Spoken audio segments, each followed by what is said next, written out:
जय श्री कृष्ण, जय गणपति, जय माँ सरस्वती। आज मैं आपको भागवत महापुराण का प्रथम स्कंद से 8वां अध्याय सुना रहा हूँ। इसमें गर्भ में प्रेक्षित की रक्षा, कुंती के द्वारा भगवान की स्तुति और युधिष्ठिर का शोक है। इसमें 52 श्लोक हैं, तो मैं सुनाना शुरू करता हूँ।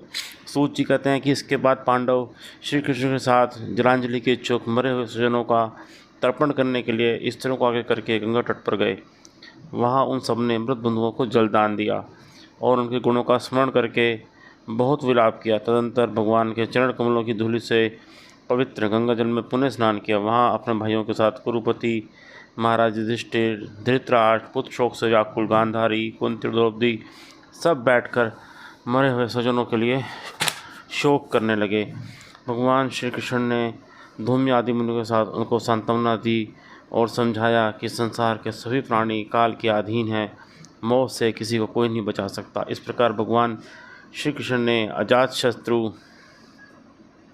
महाराज युधिष्ठिर को उनका वह राज्य जो धूर्तों ने छल से छीन लिया था वापस दिलाया तथा द्रौपदी के केशों का स्पर्श करने से जिनकी आयु क्षीण हो गई थी उन दुष्ट राजाओं का वध कराया। साथ ही युधिष्ठिर के द्वारा उत्तम सामग्रियों से तथा पुरोहितों से 3 अश्वमेध यज्ञ करवाए।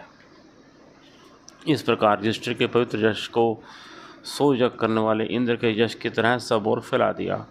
इसके बाद भगवान श्री कृष्ण ने वहाँ से जाने का विचार किया। इसके लिए उन्होंने पांडवों से विदा ली और व्यास आदि ब्राह्मणों का सत्कार किया। उन लोगों ने भी भगवान का बड़ा ही सम्मान किया। तदंतर सात्यकी और उद्धव के साथ द्वारका जाने के लिए वे रथ पर सवार हुए। उसी समय उन्होंने देखा कि उत्तरा भय से विहल होकर सामने से दौड़ी चली आ रही है। उत्तरा ने कहा, देवादिदेव जगदीश्वर, आप महायोगी हैं, आप मेरी रक्षा कीजिए, रक्षा कीजिए।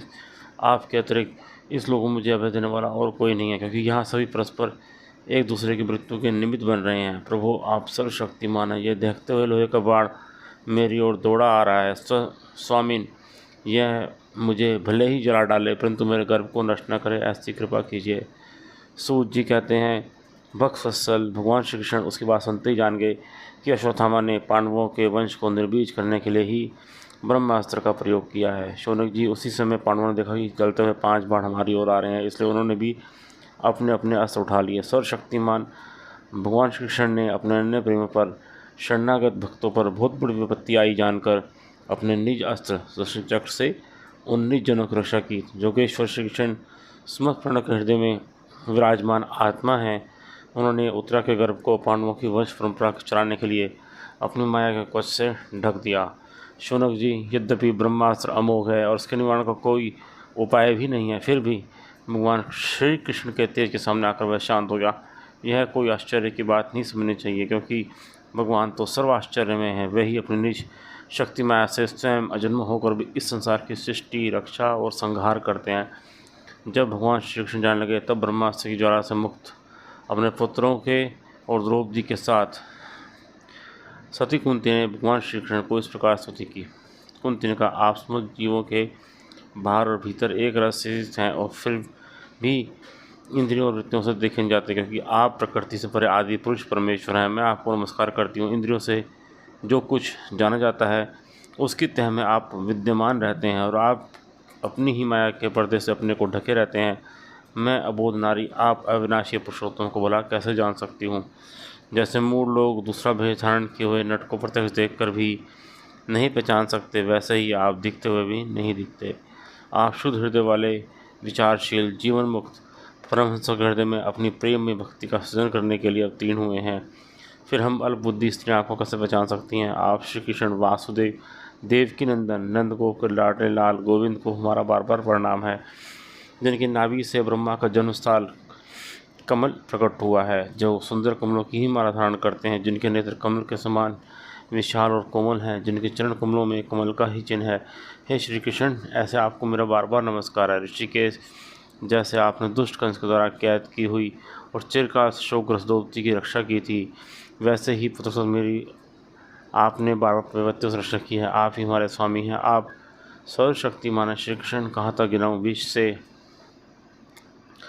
लाक्षाग्रह की भयानक आग से, हिडम्बादी राक्षसों की दृष्टि से, दुष्टों की धूत सभा से, वनवास की विपत्तियों से और अनेक बार के युद्धों से अनेक महामृत्यों के शस्त्रास्त्रों से और भी इस अश्वत्थामा के ब्रह्मास्त्र से भी आपने हमारी ही रक्षा की है। जगत गुरु, हमारे जीवन पर सर्वदा पद पर विपत्तियाँ आती रहें, क्योंकि विपत्तियों में ही निश्चित रूप से आपको दर्शन हुआ करते हैं और आपके दर्शन हो जाने पर फिर जन्म मृत्यु के चक्कर में नहीं आना पड़ता। ऊंचे कुल में जन्म, ऐश्वर्य, विद्या और संपत्ति का जिसका घमंड बढ़ रहा है, वह मनुष्य तो आपका नाम भी नहीं ले सकता, क्योंकि आप तो उन लोगों को दर्शन देते हैं जो अकिंचन हैं। आप निर्धनों के परम धन है। माया का प्रपंच आपका स्पर्श भी नहीं कर सकता। आप अपने आप में ही विहार करने वाले परम शांत स्वरूप हैं। आप ही केवल्य मोक्ष के अधिपति हैं। आपको मैं बार बार नमस्कार करती हूँ। मैं आपको अनादि, अनंत, सर्वव्यापक, सबके नियंता, काल रूप परमेश्वर समझती हूँ।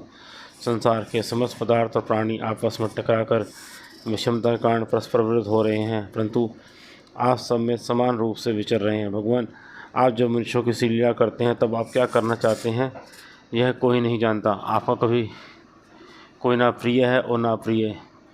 आपके संबंध में लोगों की बुद्धि विषम हुआ करती है। आप विश्व की आत्मा है, विश्व रूप है। ना आप जन्म लेते हैं और ना कर्म ही करते हैं, फिर भी पशु पक्षी, मनुष्य, ऋषि, जलचर आदि में आप जन्म लेते हैं और उन्हीं के अनुरूप दिव्य कर्म भी करते हैं। यह आपकी लीला ही तो है। जब बचपन में आपने दूध की मटकी फोड़कर यशोदा मैया को खिजा दिया था और उन्होंने आपको बांधने के लिए हाथ में रस्सी ली थी, तब आपकी आंखों में आंसू छलक आए थे। काजल कपोलों पर भय चला था, नेत्र चंचल हो रहे थे और भय की भावना से आपने अपने मुख को नीचे की ओर झुका लिया था। आपकी उस दशा का लीला छवि का ध्यान करके मैं मोहित हो जाती हूँ। बोला, जिससे भय भी भय खाता है, उसकी यह दशा। आपने जन्म होकर वे जन्म क्यों लिया, इसका कारण बताते हुए कोई महापुरुष यूँ कहते हैं कि जैसे मल्याचल की कीर्ति का विस्तार करने के लिए चंदन प्रकट होता है, वैसे ही अपने प्रिय भक्त पुण्यश्वर राजा जदु की कीर्ति का विस्तार करने के लिए आपने उनके वंश में अवतार ग्रहण किया है। दूसरे लोग कहते हैं कि वसुदेव देवकी ने पूर्व जन्म में सुत और प्रश्नी के रूप में आपसे यही वरदान प्राप्त किया था, इसलिए आप अजन्मा होते हुए भी जगत के कल्याण और दैत्यों के नाश के लिए उनके पुत्र बने हैं। कुछ और लोग जो कहते हैं कि यह पृथ्वी दैत्यों के भार से समुद्र में डूबते जहाज की तरह डगमगा रही थी, पीड़ित हो रही थी, तब ब्रह्मा की प्रार्थना से उसका भार उतारने के लिए आप प्रकट हुए। कोई महार पुरुष जो कहते हैं कि जो लोग इस संसार में अज्ञान, कामना और कर्मों के बंधन में जकड़े हुए पीड़ित हो रहे हैं, उन लोगों के लिए श्रवण और समरण करने के लिए लीला करने के विचार से ही आपने अवतार ग्रहण किया है। भक्तजन बार बार आपके चरित्र का श्रवण, गान, कीर्तन और स्मरण करके आनंदित होते रहते हैं। वे ही अविलंब आपके उस चरण कमल का दर्शन कर पाते हैं जो जन्म मृत्यु के प्रवाह को सदा के लिए रोक देता है। हे भक्तवांछा कल्पतरु प्रभु, क्या अब आप अपने आश्रित और संबंधी हम लोगों को छोड़कर जाना चाहते हैं? आप जानते हैं कि आपके चरण कमलों के अतिरिक्त हमें और किसी का सहारा नहीं है। पृथ्वी के राजाओं के तो हम यूँ ही विरोधी हो गए हैं। जैसे जीव के बिना इंद्रियाँ शक्तिहीन हो जाती हैं, वैसे ही आपके दर्शन बिना यदुवंशियों के और हमारे पुत्र पांडवों के नाम स्वरूप का अस्तित्व ही क्या रह जाता है। गदाधर, आपके विलक्षण चरण चिन्हों से चिन्हित ये कुरान जंगल देश की भूमि आज जैसी शोभायमान हो रही है, वैसे आपके चले जाने के बाद ना रहेगी। आपके दृष्टि के प्रभाव से ही देश पकी हुई फसल लता वृक्षों से समृद्ध हो रहा है। ये वन, पर्वत, नदी और समुद्र भी आपकी दृष्टि से ही वृद्धि को प्राप्त हो रहे हैं। आप विश्व के स्वामी हैं, विश्व की आत्मा और विश्व रूप हैं। यदुवंशी और पांडवों में मेरी बड़ी ममता हो गई है। आप कृपा करके स्वजनों के साथ जोड़े हुए इस स्नेह की दृढ़ फांसी को काट दीजिए। श्री कृष्ण, जैसे गंगा की अखंड धारा समुद्र में गिरती है, वैसे ही मेरी बुद्धि किसी दूसरी ओर जाकर आपके ही निरंतर प्रेम करती रहे। श्री कृष्ण, अर्जुन के प्यारे सखा, यदुवंश शिरोमणि, आप पृथ्वी के भार रूप राजवेशधारी दैत्यों को जलाने के लिए अग्नि स्वरूप हैं। आपकी शक्ति अनंत है। हे गोविंद, आपका यह अवतार गो, ब्राह्मण और देवताओं का दुख मिटाने के लिए ही है। योगेश्वर, चराचर के गुरु भगवान, मैं आपको नमस्कार करती हूँ। सूजी कहते हैं, इस प्रकार कुंती ने बड़े ही मधुर शब्दों में भगवान की अधिकांश लीलाओं का वर्णन किया। यह सब सुनकर भगवान श्री कृष्ण अपनी माया से उसे मोहित करते हुए मंद मंद मुस्कुराने लगे। उन्होंने कुंती से कह दिया, अच्छा ठीक है, और रथ के स्थान से वह हस्तिनापुर लौटे। वहाँ कुंती और सुभद्रा आदि देवों से विदा लेकर जब वह जाने लगे, तब राजा युधिष्ठिर ने बड़े प्रेम से रोक लिया। राजा युधिष्ठिर को अपने भाई बंधुओं के मार जाने का बड़ा ही शौक हो रहा था। भगवान की लीला का मर जाने वाले व्यास आदि महर्षियों ने और स्वयं अद्भुत चरित्र करने वाले भगवान श्री कृष्ण ने भी अनेकों इतिहास कहकर उन्हें समझाने की बहुत चेष्टा की, परंतु उन्हें सांत्वना ना मिली। उनका शोक ना मिटा। शौनकादि ऋषियों धर्मपुत्र राजा युधिष्ठिर को अपने स्वजनों के वश से बड़ी चिंता हुई। वह अविवेक युक्त चित्त से स्नेह और मोह के वश में होकर कहने लगे, भला मुझ दुरात्मा के हृदय में बदमूल हुए इस ज्ञान को देखो। मैंने सियार और कुत्तों के आहार इस सनातन शरीर के लिए अनेक अक्षोणी सेना का नाश कर डाला। मैंने बालक, ब्राह्मण, संबंधी, मित्र, चाचा, ताऊ, भाई बंधु और गुरुजनों से द्रोह किया है। करोड़ों वर्षों में नरक से मेरा छुटकारा नहीं हो सकता। यद्यपि शास्त्र का वचन है कि राजा यदि प्रजा का पालन करने के लिए धर्म युद्ध में शत्रुओं को मारे तो उसे पाप नहीं लगता, फिर भी उससे मुझे संतोष नहीं होता। स्त्री के प्रति और भाई बंधुओं को मारने से उनका मेरे द्वारा यहाँ जो अपराध हुआ है उसका मैं गृहोचित यज्ञ यागादि के द्वारा मार्जन करने में समर्थ नहीं हूँ। जैसे कीचड़ से गंदा जल सच नहीं किया जा सकता, मदिरा से मदिरा की अपवित्रता नहीं मिटाई जा सकती, वैसे ही भाव से हिंसा बहुल युगों के द्वारा एक भी प्राणी की हत्या का प्रायश्चित नहीं किया जा सकता। तो ये अष्टम अध्याय यानी 8वां अध्याय समाप्त होता है प्रथम स्कंद का श्री भागवत महापुराण का।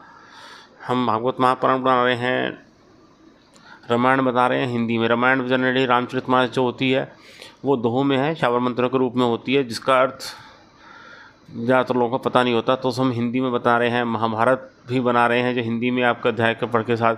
महाभारत पढ़ने से ये होता है कि जो महाभारत जहाँ पाठ होता है डेली, वहाँ से महापापों का भी नाश हो जाता है। इसके साथ ही हम दुर्गा सप्तशती का भी पाठ बना रहे हैं जो कि मार्कंडेय पुराण से ली गई है, और हमने बहुत से मंत्र वगैरह बनाए। आप हमारे यूट्यूब चैनल को लाइक कीजिए, सब्सक्राइब कीजिए और शेयर कीजिए, और हमारे बेल आइकन को दबाइए ताकि नए नए वीडियो आपको मिलते रहें। धन्यवाद।